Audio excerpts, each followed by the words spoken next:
Hi hello ಎಲ್ರಿಗೂ ನಮಸ್ಕಾರ. Welcome back to KPSC ಸಂದೇಶ. ಇವತ್ತು ನಾವು ಕೆಎಎಸ್ ಪ್ರಿಲಿಮ್ಸ್ 2024ಕ್ಕೆ ಬೇಕಾಗುವಂತಹ ಸೈನ್ಸ್ ಅಂಡ್ ಟೆಕ್ನಾಲಜಿ ಭಾಗ 3 ಸಾಲ್ವ್ ಮಾಡ್ತಾ ಇದ್ದೀವಿ.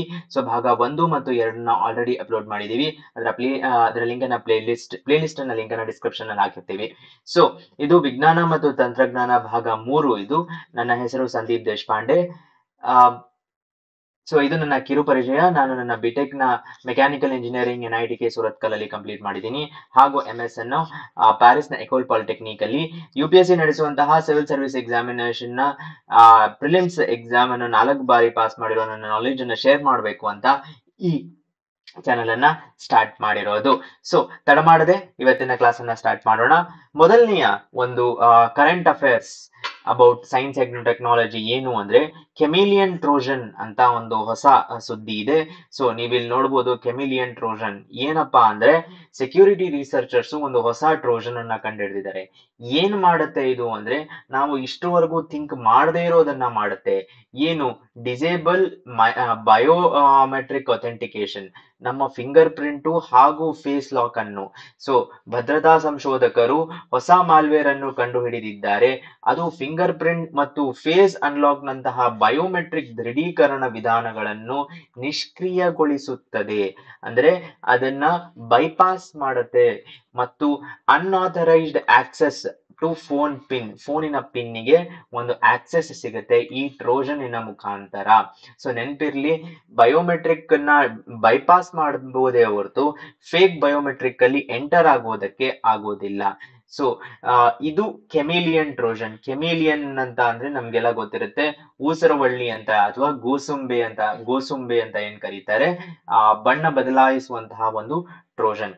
ಹೇಗ್ ಮಾಡುತ್ತೆ ಇದು ಅಂತ ಕೇಳಿದ್ರೆ, ಈ ಮಾಲ್ವೇರು ನಮ್ಮ ಫೋನಿನಲ್ಲಿ ಇರುವಂತಹ ಒಂದು ಆಪ್ಸ್ ಯಾವುದು ಕಾನೂನುಬದ್ಧ ಆಪ್ಸ್ ಇರುತ್ತೋ, legitimate apps, Android apps, Google Chrome ನಂತ ಆಪ್ಸ್ ಗೆ ಅಟ್ಯಾಚ್ ಆಗಿ ಹಿಂದಗಡೆ ರನ್ ಆಗ್ತಾ ಇರುತ್ತೆ, ಹಿನ್ನೆಲೆಯಲ್ಲಿ ಕೋಡ್ ಅನ್ನು ಚಲಾಯಿಸುತ್ತದೆ. ಓಕೆ, ಸೊ ಹಾಗೆ ಆಪರೇಟ್ ಮಾಡುವಂತಹ ಒಂದು ನ್ಯೂಸಿನಲ್ಲಿರುವಂತಹ ಒಂದು ಟ್ರೋಜನ್ ಇದು. ಎರಡನೆಯ ಸುದ್ದಿ ಅನಿಲ್ ಅನ್ನುವ ಒಂದು ವಿಷಯ ಸುದ್ದಿಯಲ್ಲಿದೆ. ಏನಪ್ಪಾ ಅನಿಲ್ ಅಂದ್ರೆ ನಾವು ಗೆಸ್ ಮಾಡೋದಕ್ಕಾಗೋದಿಲ್ಲ ಅನಿಲ್ ಅಂದ್ರೆ ಏನು. Which of the following is related to, ಈ ಅನಿಲ್ ಈಸ್ ರಿಲೇಟೆಡ್ ಟು ಅಂತ ಕೇಳಿದ್ರೆ, ಅನಿಲ್ ಅಂದ್ರೆ advanced nuclear energy for enriched life ಅಂತ.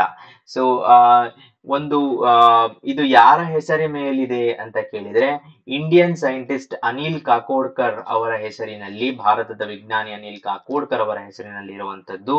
ಮತ್ತು ಇದನ್ನ ಒಂದು US ಇದು ಶಿಕಾಗೋ ಮೂಲದ company clean core thorium, that is clean core thorium energy ಅನ್ನೋದು ಡೆವಲಪ್ ಮಾಡಿದೆ. ಇದು ಏನಪ್ಪಾ ಅಂತ ಅಂದ್ರೆ, ಸೊ ನೀವು ಇಮ್ಯಾಜಿನ್ ಮಾಡ್ಬೋದು, ಒಂದು ಅಮೆರಿಕನ್ ಕಂಪನಿ ಭಾರತ ವಿಜ್ಞಾನಿಯ ಹೆಸರನ್ನು ಇಟ್ಟು ಒಂದು ಹೊಸ ಆವಿಷ್ಕಾರವನ್ನು ಮಾಡಿದ್ದಾರೆ. ಏನು ಅಂದ್ರೆ ಥೋರಿಯಂ ಮತ್ತು ಹೈ ಅಸೆ ಲೋ ಎನ್ರಿಚ್ಡ್ ಯುರೇನಿಯಂ ನ ಒಂದು ಮಿಶ್ರಣದಲ್ಲಿ ಹೊಸ ನ್ಯೂಕ್ಲಿಯರ್ ಫ್ಯೂಯಲ್ ಅನ್ನ ಮಾಡಿರುವಂತದ್ದು. ಸೊ ಈ ನ್ಯೂಕ್ಲಿಯರ್ ಫ್ಯೂಯಲ್ ಭಾರತದ ವಿಜ್ಞಾನಿಯ ಹೆಸರನ್ನು ಇಟ್ಟು ಮಾಡಿರೋದು. ಮತ್ತು ಇದು ಭಾರತಕ್ಕೆ ಯೂಸ್ ಮಾಡಲು ಅನುಮತಿ ಸಿಕ್ಕರೆ ಮತ್ತೆ ಭಾರತಕ್ಕೆ ಇಂಪೋರ್ಟ್ ಆದರೆ ನಮ್ಮ ಏನು ಈಗಿರುವ ಪ್ರೆಷರೈಸ್ಡ್ ಹೆವಿ ವಾಟರ್ ರಿಯಾಕ್ಟರ್ಸ್, ನಾವು ಅದನ್ನ PHW ರಿಯಾಕ್ಟರ್ಸ್ ಅಂತ ಕರಿತೀವಿ. ಸೊ ಬಳಸಬಹುದು. ಇದು ದೇಶದ ಪರಮಾಣು ಶಕ್ತಿ ಕ್ಷೇತ್ರದಲ್ಲಿ ಸಂಭಾವ್ಯ ಕ್ರಾಂತಿಯನ್ನು ಉಂಟು ಮಾಡಬಹುದು ಅಂತ ಹೇಳ್ತಾ ಇದ್ದಾರೆ. ಸೊ ಪ್ರಿಲಿಮ್ಸ್ ನಲ್ಲಿ ಅನಿಲ್ ಯಾವುದಕ್ಕೆ ರಿಲೇಟೆಡ್ ಅಂತ ಕೇಳಿದ್ರೆ, ನ್ಯೂಕ್ಲಿಯರ್ ಎನರ್ಜಿಗೆ ರಿಲೇಟೆಡ್ ಆದಂತಹ ವಿಷಯ ಅನಿಲ್ ಕಾಕೋಡ್ಕರ್. ಅದೇ ರೀತಿಯಾಗಿ ಥೋರಿಯಂ ರಿಸರ್ವ್ಸಿನ ವಿಷಯದಲ್ಲಿ ಭಾರತದ ಸ್ಥಾನ ಎಲ್ಲಿದೆ ಅಂದ್ರೆ, ಜಗತ್ತಿನಲ್ಲೇ ನಂಬರ್ 1 ಸ್ಥಾನದಲ್ಲಿ, world's largest reserves of thorium ಭಾರತದಲ್ಲಿರುವಂತದ್ದು. ಎಸ್ಟಿಮೇಟೆಡ್ 1.07 ಮಿಲಿಯನ್ ಟನ್ಸ್ ಇನಷ್ಟು ಥೋರಿಯಂ ಭಾರತದಲ್ಲಿದೆ. ಥೋರಿಯಂ ಈ ತರ ಕಾಣುತ್ತೆ. ಸೊ ಎಕ್ಸಾಮಿನಲ್ಲಿ ಆ ಸ್ಟೇಟ್ಮೆಂಟ್ ಅನ್ನ ಕೊಟ್ಟು ಸೆಕೆಂಡ್ ಸ್ಟೇಟ್ಮೆಂಟ್ ಅಲ್ಲಿ thorium is India is the largest reserve of thorium ಅಂತ ಕೊಡೋ ಚಾನ್ಸಸ್ ಇರುತ್ತೆ. So yes, it is the largest reserve. Thorium ಹೀಗೆ ಕಾಣುತ್ತದೆ. ಮುಂದಿನ ಪ್ರಶ್ನೆ, ಡೈರೆಕ್ಟ್ ಟು ಮೊಬೈಲ್ ಅನ್ನುವ ಒಂದು ವಿಷಯ ಇದೆ. ಏನಪ್ಪಾ ಇದು ಡೈರೆಕ್ಟ್ ಟು ಮೊಬೈಲ್ ಅಂತ ಕೇಳಿದ್ರೆ, ಇಷ್ಟಕ್ಕೆ ಮುಂಚೆ ನಾವು ಡೈರೆಕ್ಟ್ ಟು ಹೋಮ್ D2H ಅನ್ನೋದನ್ನ ಕೇಳಿದ್ವಿ. ಯಾವಾಗ ಟಾಟಾ ಸ್ಕೈ ಅಂತ ಏನು ಆಡ್ಸ್ ಬರ್ತಾ ಇತ್ತು ಟಿವಿಯಲ್ಲಿ, ಡಿ ಟು ಎಚ್ ಅಂದ್ರೆ ಈ ಆಂಟೆನಾ ಇಂದ ನೇರವಾಗಿ ಮನೆಗೆ ಬರುವಂತಹ ಒಂದು ಸಿಗ್ನಲ್ಗಳು. ಸೊ ಈಗ ಅದನ್ನ ಮುಂದೆ ಆಗಿ direct to mobile technology is a new communication ತಂತ್ರಜ್ಞಾನವು ಬ್ರಾಡ್ಬ್ಯಾಂಡ್ ಮತ್ತು ಪ್ರಸಾರವನ್ನು ಸಂಯೋಜಿಸುವ, ಎರಡನ್ನು ಕಂಬೈನ್ ಮಾಡುವ. ಬ್ರಾಡ್ಬ್ಯಾಂಡ್ ಅಂದ್ರೆ ಇಂಟರ್ನೆಟ್, ಬ್ರಾಡ್ಕಾಸ್ಟ್ ಅಂದ್ರೆ ಟಿವಿ, ಹೌದಾ? ಸೊ ಇದೆರಡರ ಮಿಶ್ರಣದಲ್ಲಿ ಬರುವಂತದ್ದು D2M. ಏನ್ ಮಾಡುತ್ತೆ ಅಂದ್ರೆ ಮೊಬೈಲ್ ಫೋನ್ಗಳು ಡೈರೆಕ್ಟ್ ಆಗಿ ಡಿಜಿಟಲ್ ಟಿವಿಯ ಸಿಗ್ನಲ್ಗಳನ್ನು ಕ್ಯಾಚ್ ಮಾಡುವಂಥದ್ದು. So for direct streaming of multimedia content. Okay, ಹೇಗೆ ಮಾಡುತ್ತೆ ಅಂದ್ರೆ ಮುಂಚೆ ನೀವು ನೋಡ್ತಾ ಇರ್ಬೋದು FM ರೇಡಿಯೋಗಳು, FM ಸಿಗ್ನಲ್ಗಳು ಡೈರೆಕ್ಟ್ ಆಗಿ ಮೊಬೈಲ್ ಕ್ಯಾಚ್ ಮಾಡ್ತಾ ಇತ್ತು. ಅಷ್ಟಕ್ಕೆ ಮುಂಚೆ FM ಸಿಗ್ನಲ್ ಕ್ಯಾಚ್ ಮಾಡೋದಕ್ಕೆ ಒಂದು ರೇಡಿಯೋ ಮತ್ತು ಆಂಟೆನಾ ಬೇಕಾಗ್ತಾ ಇತ್ತು. ಬಟ್ ಅದಾದ ಮೇಲೆ ಫೋನ್ಸಿನಲ್ಲಿ ಡೈರೆಕ್ಟ್ ಆಗಿ FM ಕ್ಯಾಚ್ ಆಗತ್ತೆ. ಅದೇ ರೀತಿ ಡೈರೆಕ್ಟ್ ಆಗಿ ಫೋನಿನಲ್ಲಿ ಟಿವಿಯ ಸಿಗ್ನಲ್ಗಳು ಕ್ಯಾಚ್ ಆಗುವಂಥದ್ದು direct to mobile. Okay, so ಇದು ಹೊಸ ನ್ಯೂಸ್. ನೆಕ್ಸ್ಟ್ ಸುದ್ದಿ ಬಂದು D4 ಸಿಸ್ಟಮ್ ಅಂತ.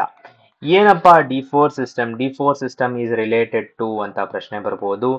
ಡ್ರೋನ್ ಡಿಟೆಕ್ಟ್, ಡಿಟರ್ ಮತ್ತು ಅದನ್ನ ಡೆಸ್ಟ್ರಾಯ್ ಮಾಡುವಂಥದ್ದು. ಸೊ ಒಂದು ಡ್ರೋನ್ ಅನ್ನ ಡಿಟೆಕ್ಟ್ ಮಾಡೋದು, ಅದನ್ನ ಅದನ್ನ ತಡೆಗಟ್ಟೋದು ಮತ್ತು ಅದನ್ನ ಡೆಸ್ಟ್ರಾಯ್ ಮಾಡುವಂತಹ ಒಂದು ಸಿಸ್ಟಮ್ಮು ಏನು D4. ಯಾರು ಡೆವಲಪ್ ಮಾಡಿರೋದು ಅಂದ್ರೆ ರಕ್ಷಣಾ ಸಂಶೋಧನೆ ಮತ್ತು ಅಭಿವೃದ್ಧಿ ಸಂಸ್ಥೆ DRDO ಅಭಿವೃದ್ಧಿಪಡಿಸಿದ್ದಾರೆ. ಸೊ ಡ್ರೋನ್ ಪತ್ತೆ, ಗುರುತಿಸುವಿಕೆ ಮತ್ತು ತಟಸ್ಥಗೊಳಿಸುವಿಕೆಯ ಮೇಲೆ ಕೇಂದ್ರೀಕರಿಸುತ್ತದೆ. ಇವೆಲ್ಲವೂ ಕೇಂದ್ರೀಕರಿಸುತ್ತದೆ. ಮತ್ತು ಎರಡು ರೀತಿಯ ಕಿಲ್ಗಳಿರುತ್ತೆ, ಒಂದು ಸಾಫ್ಟ್ ಕಿಲ್ಲು ಮತ್ತು ಇನ್ನೊಂದು ಹಾರ್ಡ್ ಕಿಲ್. ಸೊ ಒಂದು ಡ್ರೋನು ಇನ್ಸ್ಟೆಂಟ್ಲಿ ಬರುತ್ತಿರುವ ಮೈಕ್ರೋ ಡ್ರೋನ್ ಅನ್ನು ಜಾಮ್ ಮಾಡೋದನ್ನ ಸಾಫ್ಟ್ ಕಿಲ್ ಅಂತ ಕರೀತಾರೆ. D4 ಸಿಸ್ಟಮ್ ಅಲ್ಲಿ ಅದು ಸಾಧ್ಯ ಇದೆ. ಅದಲ್ಲದೆ ಲೇಸರ್ ಬೇಸ್ಡ್ ಕಿಲ್ ಮೆಕ್ಯಾನಿಸಮ್, ಒಂದು ಲೇಸರ್ ಇನ ಮುಖಾಂತರ ಕಂಪ್ಲೀಟ್ಲಿ ಒಂದು ಡ್ರೋನ್ ಅನ್ನ ಜಾಮ್ ಮಾಡೋದನ್ನ ಸಾಫ್ಟ್ ಕಿಲ್ ಅಂತೀವಿ. ಕಂಪ್ಲೀಟ್ಲಿ ಅದನ್ನ ಟರ್ಮಿನೇಟ್ ಮಾಡೋದನ್ನ, ಡೆಸ್ಟ್ರಾಯ್ ಮಾಡೋದನ್ನ ಹಾರ್ಡ್ ಕಿಲ್ ಅಂತ ಕರೀತಾರೆ. ಇದು global navigation satellite system GNSS ಅನ್ನು ಬಳಸಿಕೊಳ್ಳುತ್ತದೆ. ಸೊ ಹೊಸ ಆವಿಷ್ಕಾರ DRDO ರಿಲೇಟೆಡ್. ಮುಂದಿನ ಪ್ರಶ್ನೆ, ಡ್ರೆಸ್ ಸಿಂಡ್ರೋಮ್ ಅನ್ನೋದು ನ್ಯೂಸಿನಲ್ಲಿದೆ.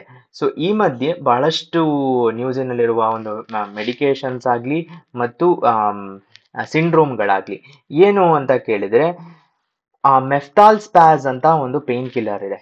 ಓಕೆ, ಸೊ ಬಹಳಷ್ಟು ಜನ ಮೆಫ್ತಾಲ್ ಸ್ಪ್ಯಾಸ್ ಅನ್ನು ಪ್ರಿಸ್ಕ್ರೈಬ್ ಮಾಡ್ತಾರೆ. ಆದರೆ ಮೆಫ್ತಾಲ್ ಸ್ಪ್ಯಾಸಿನ ಪೇನ್ ಕಿಲ್ಲರ್ ಏನಿದೆ ಅದರ ರಿಲೇಟೆಡ್ ಆಗಿ ಇಂಡಿಯನ್ ಫಾರ್ಮಕೋಪೋಯಿಯಾ, ಓಕೆ, ಇಂಡಿಯನ್ ಫಾರ್ಮಕೋಪೋಯಿಯಾ ಕಮಿಷನ್ ಅವರು ಒಂದು ಅಲರ್ಟ್ ಅನ್ನ ಕೊಟ್ಟಿದ್ದಾರೆ. ಏನು ಅಂದ್ರೆ ಇದರಿಂದ ಒಂದು ಪೊಟೆನ್ಶಿಯಲ್ ರಿಯಾಕ್ಷನ್ ಆಗಬಹುದು. ಏನು ರಿಯಾಕ್ಷನ್ ಅಂತ ಕೇಳಿದ್ರೆ, drug rash and eosinophilia and systemic symptoms. ಇದನ್ನ ನಾವು ಡ್ರೆಸ್ ಸಿಂಡ್ರೋಮ್ ಅಂತ ಕರಿತೀವಿ. ಸೊ ಏನಾಗುತ್ತೆ ರಿಯಾಕ್ಷನ್ ಅಲ್ಲಿ ಅಂದ್ರೆ ಮೈಲ್ಡ್ ಫೀವರ್ ಬರುತ್ತೆ, ಸ್ಕಿನ್ ರ್ಯಾಷಸ್ ಆಗುತ್ತೆ, ಲಿಂಫಾಡಿನೋಪತಿ. ಸೊ ಹಾಗಾಗಿ ಇದನ್ನ ಅಷ್ಟು ಸುಲಭವಾಗಿ ಓವರ್ ದ ಕೌಂಟರ್ ಕೊಡದೆ ಯೋಚನೆ ಮಾಡಿ ಕೊಡಬೇಕು ಸೊ ಅಂತ ಹೇಳಿರುವಂತದ್ದು. ಇದನ್ನ ಡ್ರೆಸ್ ಸಿಂಡ್ರೋಮ್ ಅಂತ ಕರಿತೀವಿ. ಮುಂದಿನ ಸುದ್ದಿ MOIS ಅಂತ. So moving of information systems ಅಂತ ಇರೋದು. ಮೂವಿಂಗ್ ಆಫ್ ಇನ್ಫಾರ್ಮೇಶನ್ ಸಿಸ್ಟಮ್ ಅಂದ್ರೆ ಯಾವುದು ಕ್ಲೌಡ್ ರಿಲೇಟೆಡ್, ಅಂದ್ರೆ ಡೇಟಾವನ್ನ ಲೋಕಲ್ ಸ್ಟೋರೇಜಿನಿಂದ ಕ್ಲೌಡ್ ಸ್ಟೋರೇಜ್ಗೆ ಮೂವ್ ಮಾಡುವಂತದ್ದಾಗಿರ್ಬೋದಾ ಅಂತ ಅನ್ನಿಸುತ್ತದೆ, ಆದರೆ ಅಲ್ಲ. ಏನು ಅಂದ್ರೆ ಒಂದು ಬಸ್ ಇದೆ, ಆ ಬಸ್ಸು ಹೋಗುತ್ತಿರಬೇಕಾದರೆ ಯಾರಾದರೂ ಪೆಡೆಸ್ಟ್ರಿಯನ್ಸ್ ಅಂದ್ರೆ ನಡೆದುಕೊಂಡು ಹೋಗುತ್ತಿರುವವರು ಇಲ್ಲ ಸೈಕಲ್ ನಲ್ಲಿ ಹೋಗುತ್ತಿರುವವರು ಸೊ ವಾಹನದ ಮುಂಭಾಗದ ಕುರುಡು ಸ್ಥಳದಲ್ಲಿ, ಈ ಮುಂಭಾಗದಲ್ಲಿ ಇರುವಂತಹ ಬ್ಲೈಂಡ್ ಸ್ಪಾಟ್, ನಮ್ಮ ಫೀಲ್ಡ್ ಆಫ್ ಒಬ್ಬ ಪರ್ಸನ್ನಿಗೆ ಕಣ್ಣಿನಿಂದ ಕಾಣುವಷ್ಟು ಜಾಗ ಹೊಂದಿರುತ್ತೆ. ಬಟ್ ಅದಾದ ಮೇಲೆ ಆ ಅದನ್ನ ದಾಟಿದ ಮೇಲೆ ಬರುವುದನ್ನೇ ಬ್ಲೈಂಡ್ ಸ್ಪಾಟ್ ಅಂತ ಕರೀತಾರೆ. ಸೊ ಕಣ್ಣಿಲ್ಲಿದ್ದರೆ ಈ ಪಾಯಿಂಟಿನಿಂದ ಆಚೆ ಕಾಣೋದಿಲ್ಲ. ಸೊ ಆ ಬ್ಲೈಂಡ್ ಸ್ಪಾಟಿನಲ್ಲಿ ಉದಾಹರಣೆಗೆ ಯಾವುದಾದರೂ ಒಂದು ಆಮ್, ನಡೆದುಕೊಂಡು ಬರುವವರು ಅಥವಾ ಸೈಕ್ಲಿಸ್ಟ್ಗಳು ಬರಬೇಕಾದರೆ ಈ ದೊಡ್ಡ ವಾಹನ ಯಾವುದಿದೆಯೋ advanced driver assistance for low speed moving manoeuvres, ಹೇಗೆ ಮ್ಯಾನುವರ್ ಮಾಡಬೇಕು ಅನ್ನೋದನ್ನ, ಹೇಗೆ ನೀವು ಮೂವ್ ಆಫ್ ಮಾಡಬೇಕು, ಈ ಡ್ರೈವರ್ ಯಾರಿದಾರೋ ಅವ್ರು ಹೇಗೆ ಮೂವ್ ಮಾಡಬೇಕು ಅನ್ನೋ ಇನ್ಫಾರ್ಮೇಶನ್ ಅನ್ನ ಡ್ರೈವರಿಗೆ ಕೊಡೋದಿದೆಯಲ್ಲ, ಅದನ್ನೇ ನಾವು MOIS ಅಂತ ಕರಿತೀವಿ. ಸೊ ಇದು ರಸ್ತೆ ಸುರಕ್ಷತೆಯನ್ನು ಹೆಚ್ಚಿಸುವ ಗುರಿಯನ್ನು ಹೊಂದಿದೆ. ಮತ್ತು ಈ ಸಿಸ್ಟಮ್ ಏನಿದೆ, moving of information system, assisted driving ಅಂತ ಕರಿತೀವಿ. ಸೊ ಅಸಿಸ್ಟೆಡ್ ಡ್ರೈವಿಂಗ್ ಅಲ್ಲಿ ಹೆಲ್ಪ್ ಆಗುತ್ತದೆ. ಸೊ ಡ್ರೈವರ್ಲೆಸ್ ಕಾರ್ಸ್ ಅಂತ ಏನ್ ಬರುತ್ತೋ ಅದರ ಮುಂಚಿನ ಒಂದು ಭಾಗ ಇದು. ಸೊ ಇದರೊಂದಿಗೆ ಸೈನ್ಸ್ ಅಂಡ್ ಟೆಕ್ನಾಲಜಿ ಭಾಗ 3 ಕರೆಂಟ್ ಅಫೇರ್ಸ್ ರಿಲೇಟೆಡ್ ವಿಷಯಗಳನ್ನ ಕವರ್ ಮಾಡಿದೀವಿ. ಮುಂದಿನ ಲೆಕ್ಚರ್ ಒಂದಿಗೆ ಮತ್ತೆ ಸಿಗೋಣ. ನಿಮ್ಮ ಸಪೋರ್ಟ್ ಹೀಗೆ ಇರಲಿ. ಧನ್ಯವಾದ.